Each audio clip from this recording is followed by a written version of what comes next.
Stand by the rod of the apostolic. I move you forward, move into your destiny.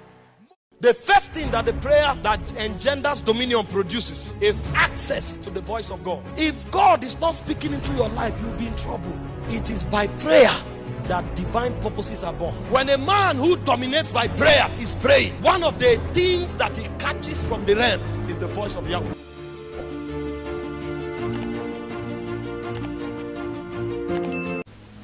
I just returned from Pakistan. I saw fear. I saw terror. I saw evil of the highest order.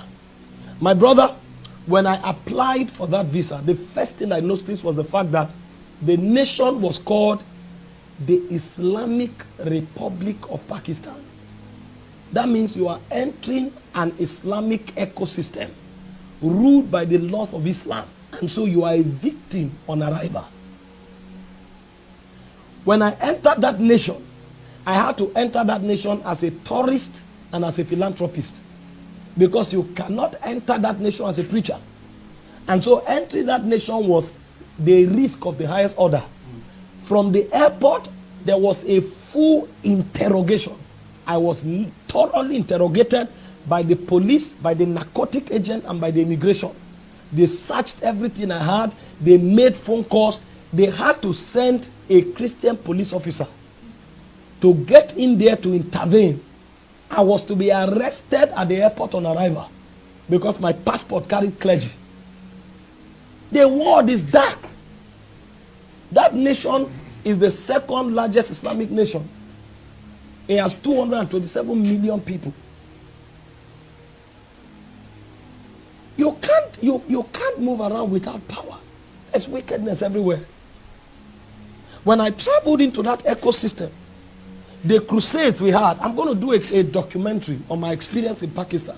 The crusades we organized were in different locations, and we were only permitted to do one crusade per location. Because if you do a crusade today and you return the next day, you are coming to meet bloodshed.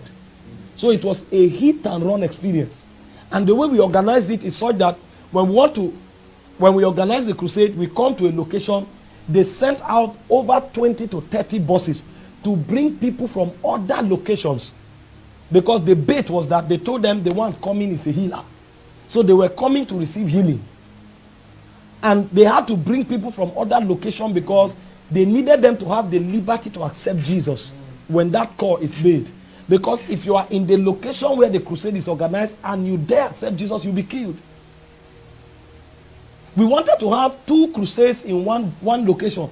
The police threatened the pastor that he will be charged to court immediately because they can't manage the violence. So we had to do hit and run in 5 different locations. It was that bad. They had to pay the police force over $6,000 so that we'll have 24-hour security. Even when I went out to give arms to the poor, there were police officers with live ammunition. Because anything can happen.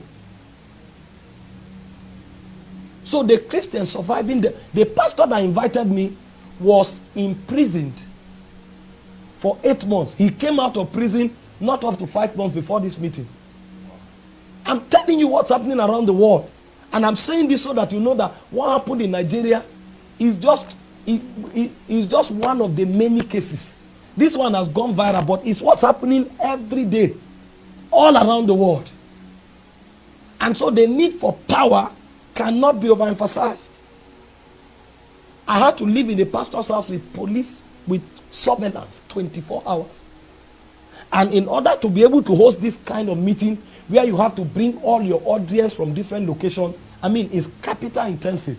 The pastor sold his car, sold most of his properties, because the program, the 5 meetings cost over $50,000. That's the level of doggedness that these people have for God.